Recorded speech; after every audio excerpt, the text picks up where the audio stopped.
mai hagués pensat que podia tocar amb 3 sonoritats diferents simultànies. Penso que això cap altre instrument ho pot fer.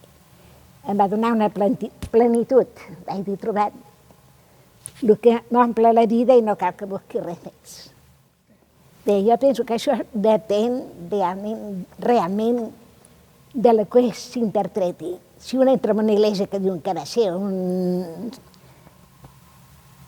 escriptor francès, François-René de Chateaubriand, que va entrar en una església, va sentir l'orgue, es va convertir. L'organista duria tocar una obra espiritual. Jo tinc una anècdota. Vaig entrar en una catedral, no diré quina, i l'organista tocava Un dia volverà... Ara és la meva, Aquest senyor està profanant el culte. I em vaig esperar. Vaig esperar que deixés. Montserrat, ¿desde cuándo está aquí? Desde antes de la misa. Es va quedar sufocat. Vull dir, si aquesta persona toca això, no solament ajuda a trobar Déu, l'allunya de Déu, perquè ha profanat. Jo per això m'enfado molt, ja penso que de vegades els joves volen tocar coses banals per atraure al públic. Dic, hem d'educar al públic, no l'hem de banalitzar. Joan Sebastià Bach, no cal ni dir-ho això.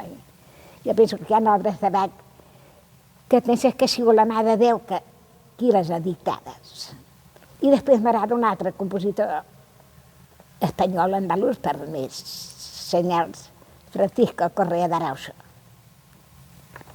No és aquesta cosa tan inefable que si és quan toques un coral de Bach. Però Correa, jo dic, això no es pot explicar, té duende. És algo misteriós, inefable, que dius, que bonic. Et submergeix en un món misteriós, però no té aquesta força espiritual de la música de Bach. Bé, hi va haver la Guerra Civil que va cremar els orgues històrics de Barcelona. Llavors jo encara era una nena i tant se'm donava l'orgue ni pensava mai a la vida que el tocaria. Però quan vaig estudiar em vaig conformar amb els orgues modests que van construir diferents organells.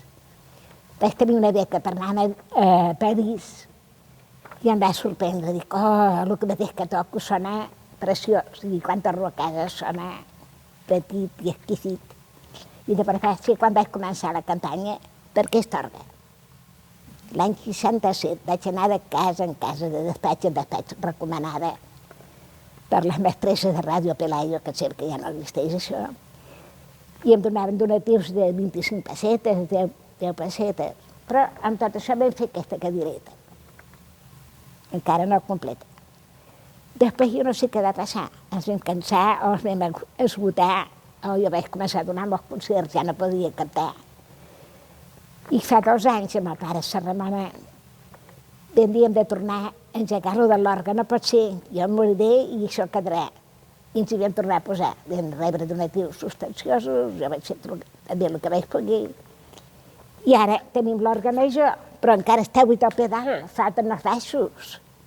Falten els greus, falta una dimensió importantíssima, és com si sentíssim una orquestra sense contrabaixos, violoncels, diria, però què és això? Falta. Hi ha molts nois joves que toquen molt bé.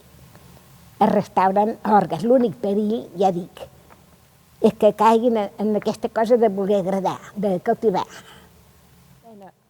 Quan acabo el dia penso que estic acabada completament i que ja és l'hora d'entregar l'ànima a Déu.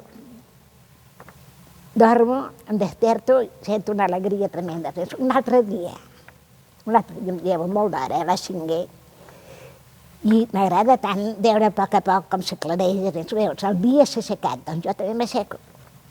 I em poso a estudiar amb il·lusió de pensar això no surt, ara ha de sortir.